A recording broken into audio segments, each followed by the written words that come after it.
Kehancuran gereja bukan karena nggak punya uang. Kehancuran gereja bukan karena pendetanya kurang urapan. Kehancuran gereja bukan karena fasilitasnya tidak memadai. Tapi kehancuran gereja karena ada luka. Luka anggota tubuh Kristus. Tidak ada cara yang lebih hebat kecuali hidup dalam firman Tuhan. Bilang amin. Nah, saya ingin bagikan bagaimana seorang pria dia berjumpa dengan Tuhan dan terjadi perubahan yang radikal. Kisah Para Rasul 9, dalam perjalanannya ke Damsyik, ketika ia sudah dekat kota itu, tiba-tiba cahaya memancar dari langit mengelilingi dia. Ia rebah ke tanah dan kedengaranlah olehnya suatu suara yang berkata kepadanya, "Saulus, Saulus, mengapakah engkau menganiaya aku?" Jawab Saulus, "Siapakah engkau Tuhan?" Katanya, "Akulah Yesus yang kau aniaya itu. Tetapi bangunlah dan pergilah ke dalam kota. Di sana akan dikatakan kepadamu apa yang harus kau perbuat." Sebuah perjumpaan yang saya sebut dengan perjumpaan ilahi. Saulus kita semua tahu, catatan Alkitab, catatan sejarah gereja. Siapa dia? Saulus punya tujuan ke Damsyik untuk menganiaya orang percaya. Dan Yesus menjumpai dia dengan pertanyaan yang aneh. "Mengapa engkau menganiaya aku?" Padahal Saulus secara fisik belum pernah ketemu Yesus secara fisik. Ternyata karena Saulus menganiaya tubuhnya Kristus.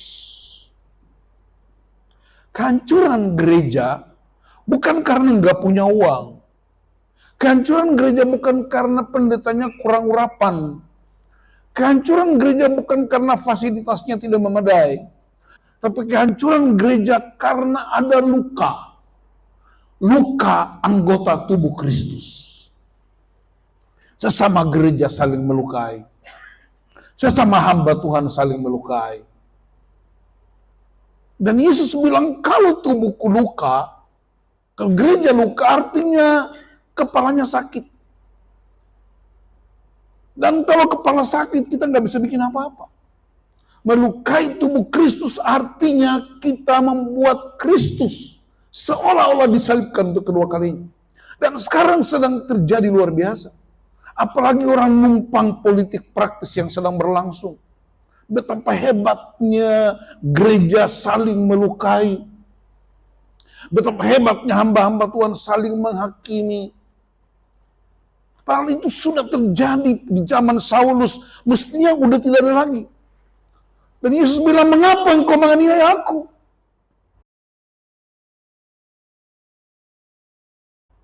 Ada terjadi perjumpaan spektakuler. Perjumpaannya di mana? Tiba-tiba Saulus buta 3 hari. Saya menyebutnya sebagai Tuhan sedang menghapus, mendelete semua yang dia miliki. Dia seorang profesor doktor di bidang hukum-hukum. Dia muridnya Gamaliel. Dan saudara perhatikan, ketika dia datang kepada Filipi, dia terangkan siapa dia.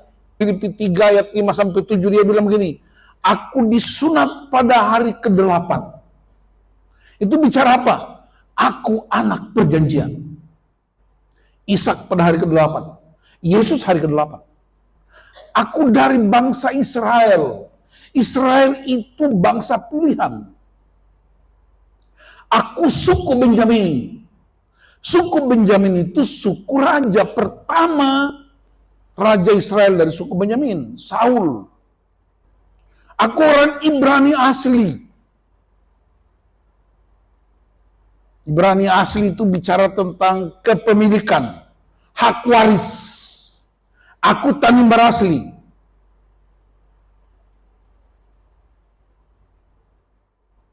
Tentang pendirian terhadap hukum Taurat, aku orang Farisi. Orang Farisi itu Jumlahnya tidak terlalu banyak di zaman itu. Kurang dari 600 orang. Ahli Taurat sampai begitu jelimet. Ada 7 jenis orang Farisi. Tapi saya nggak perlu terangkan malam ini. Salah satu jenisnya ialah Farisi tunggu dulu. Farisi tunggu dulu ialah dia suka bikin peraturan-peraturan. Tapi untuk melakukannya, tunggu dulu. Orang lain yang lakukan. Anak-anak tidak boleh merokok. Tapi bapaknya merokok. Nah itu ciri Farisi tunggu dulu. Tentang kegiatan aku penganiaya jemaat. Ini ada orang kegiatan untuk jual babi sei, dia penganiaya jemaat. Tentang kebenaran dalam mentaati hukum Taurat, aku tidak bercacat. Wow. Dan perhatikan ayat 7 dia bilang begini. Tetapi apa yang dahulu merupakan keuntungan bagiku, sekarang kuanggap rugi karena Kristus. Semua kurikulum vitenya dia umumkan sebagai sesuatu yang merugikan. Hanya karena dia berjumpa dengan Kristus. Berarti perubahan paradigmanya terjadi di mana? Pertama dia berjumpa dengan Kristus. Apanya Kristus? Kebenaran firman Allah. Dia berjumpa dengan firman yang hidup. Yang kedua dia berjumpa dengan Kristus dan kuasanya. Dapat otoritas. Melakukan perkara-perkara yang ajaib. Yang ketiga dia berjumpa dengan Kristus dan kasihnya. Ada pengampunan. Ini yang sering disebut dengan love encounter, power encounter, truth encounter. Berjumpa dengan kebenaran, berjumpa dengan kuasa, berjumpa dengan kasih. Ayat 8. Segala sesuatu kuanggap rugi karena pengenalan akan Kristus Yesus Tuhanku lebih mulia daripada semuanya. Oleh karena dialah aku melepaskan semuanya dan menganggapnya sampah supaya aku memperoleh Kristus. Bahasa Indonesianya agak sopan. Terjemahan bahasa Indonesianya aku anggap sampah. Bahasa Yunaninya skubalon. Skubalon artinya kotoran manusia. Semua kurikulum vitae yang menjadi kebanggaannya. Orang Ibrani asli, suku raja, orang Israel, bangsa pilihan, disunat pada hari ke-8, anak perjanjian, ahli Taurat, hukum Taurat, dia tidak bercacat sedikit pun. Begitu ketemu Kristus, dia bilang semuanya skubalon. Jadi saudara mau bangga apa dengan pekerjaanmu, dengan pelayananmu? Ternyata di hadapan Kristus, kotoran skubalon. Itu yang disebut paradigma yang berubah, keputusan radikal. Coba periksa di dompet saudara, biasanya tidak sengaja. Siapa yang punya uang koin 100 rupiah? Saya mau kasih contoh bagaimana Paulus bikin keputusan. Siapa namanya? Dio. Dio orang apa? Orang Soe. Soe. Soe ini memangnya. Coba angkat 100 rupiah.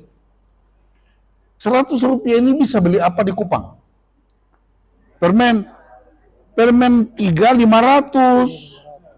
Ini 100 tidak ada guna. Setuju nggak? Setuju nggak? Setuju. Saya punya uang 100.000. Dia bisa beli apa?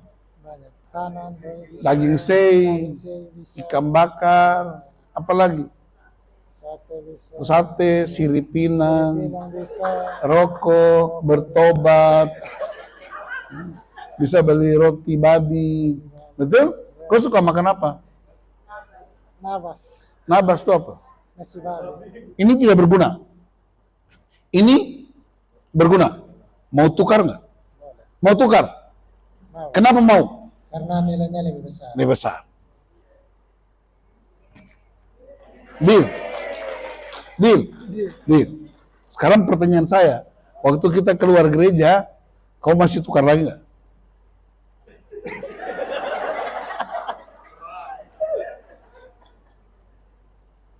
Tidak. Tidak. Karena nilainya lebih besar. Betul itu. Salam dulu.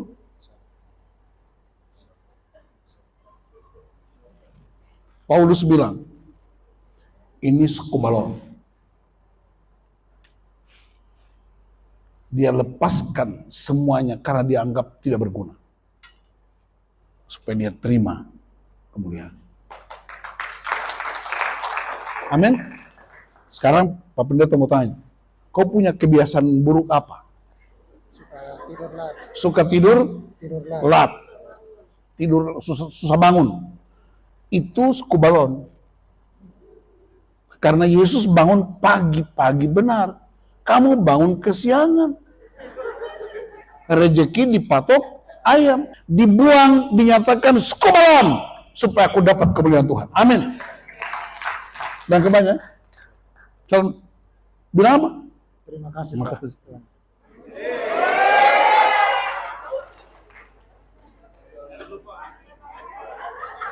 Saudara jangan tepuk tangan karena Dylan dapat uang 100.000.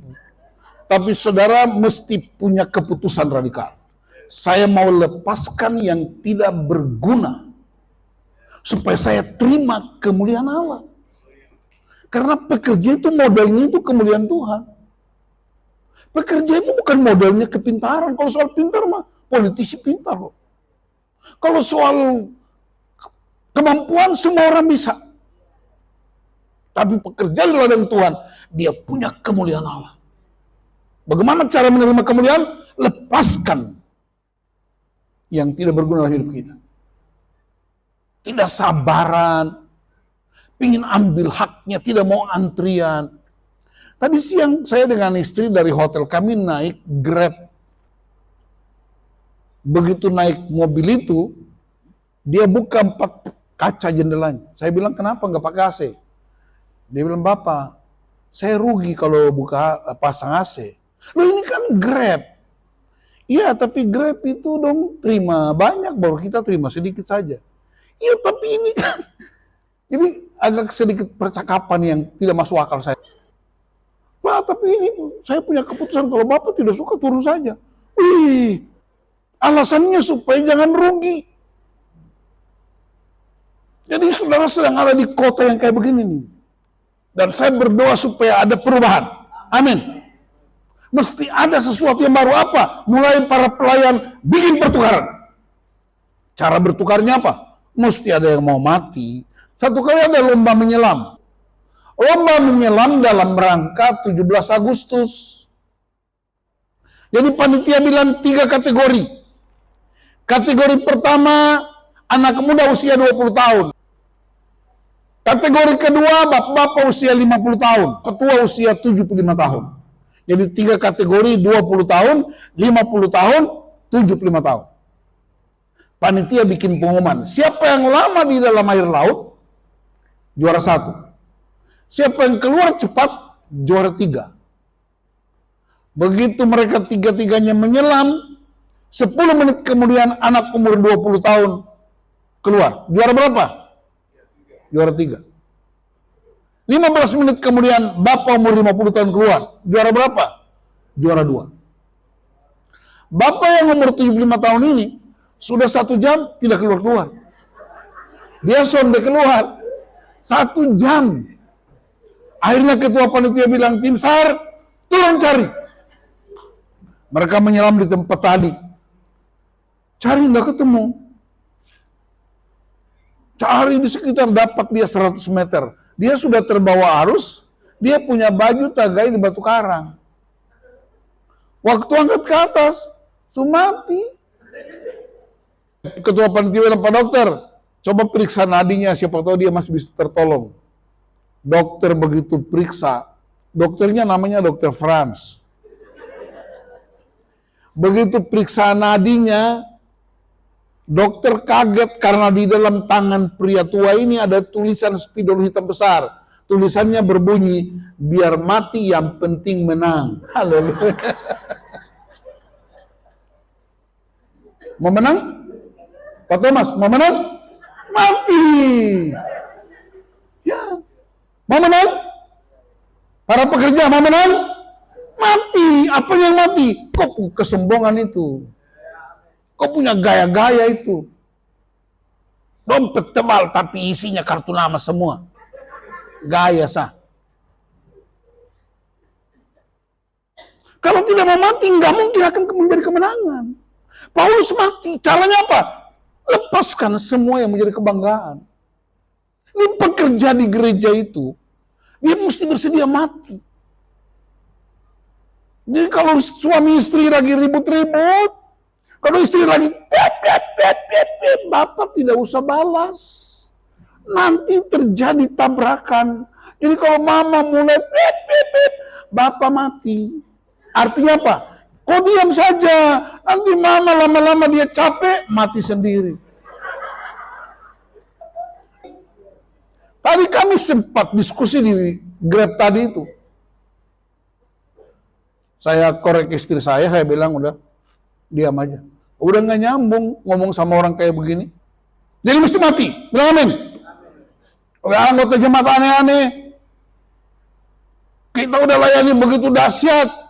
Kita doa puasa layani. Orang masih macam-macam. Kok mesti mati? Supaya apa? Supaya Kristus itu berkuasa.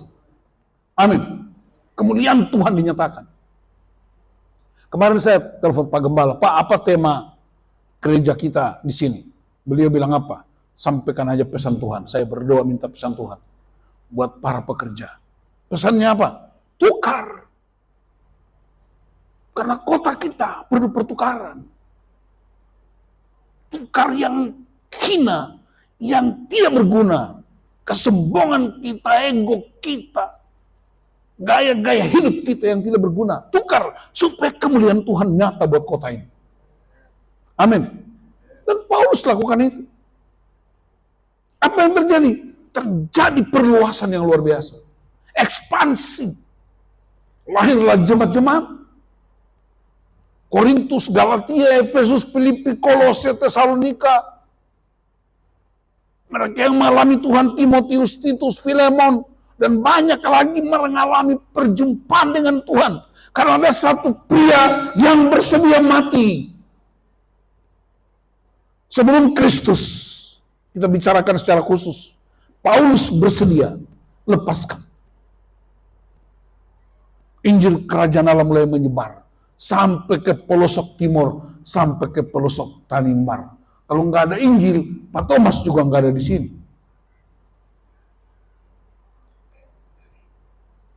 Itu sebabnya, saudaraku, para pelayan Tuhan, saya bicara di mana-mana sama aja. Mau orang karismatik, orang Protestan, Injili, apapun firman Tuhan nggak berubah.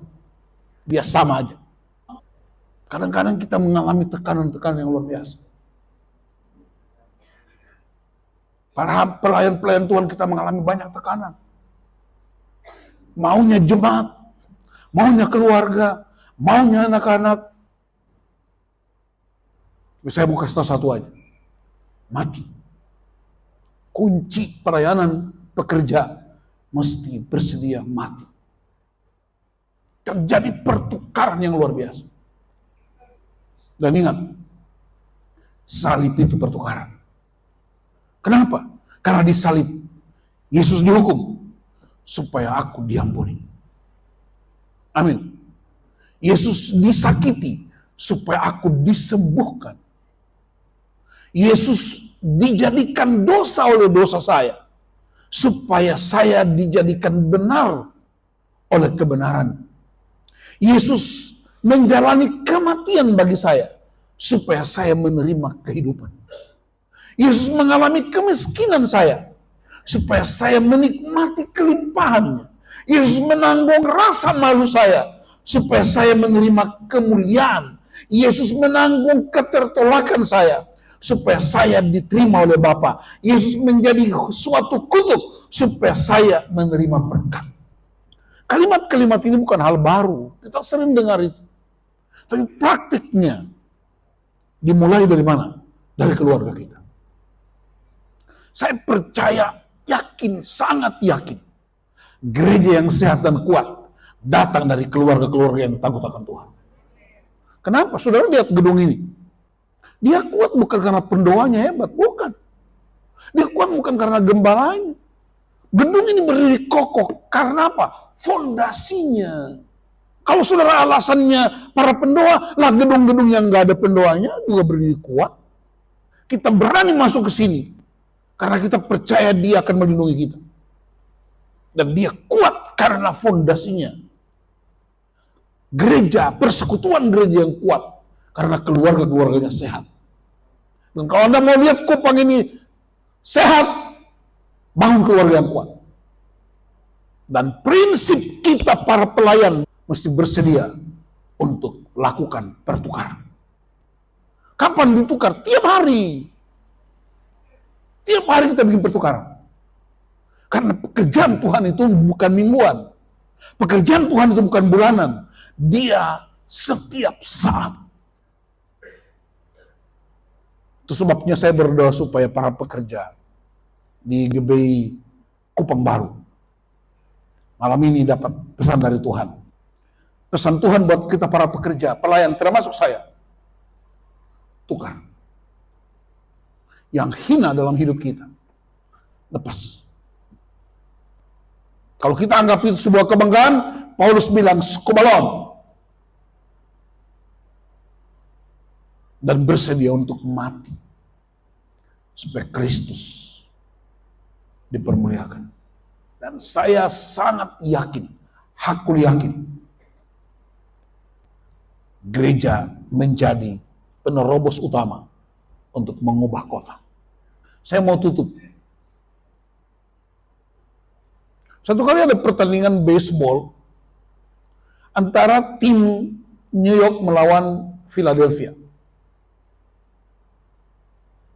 Dan Philadelphia diunggulkan siapa? Karena ada pemain bintangnya. Pertandingan berlangsung justru di Philadelphia. Tuan rumahnya ada pemain bintang. Ternyata begitu selesai pertandingan, yang menang itu bukan Philadelphia, New York yang menang. Wartawan langsung masuk ke ruang ganti, cari pemain bintangnya. Wartawan mulai tanya, kamu kan pemain bintang, kalian diunggulkan, kenapa kalah? Saudara tahu jawabannya? I believe Jesus is the Lord. Gak nyambung, bos. Kamu pemain bintang kok bisa kalah? Jawabannya apa? I believe Jesus is the Lord. Wartawan semua mundur.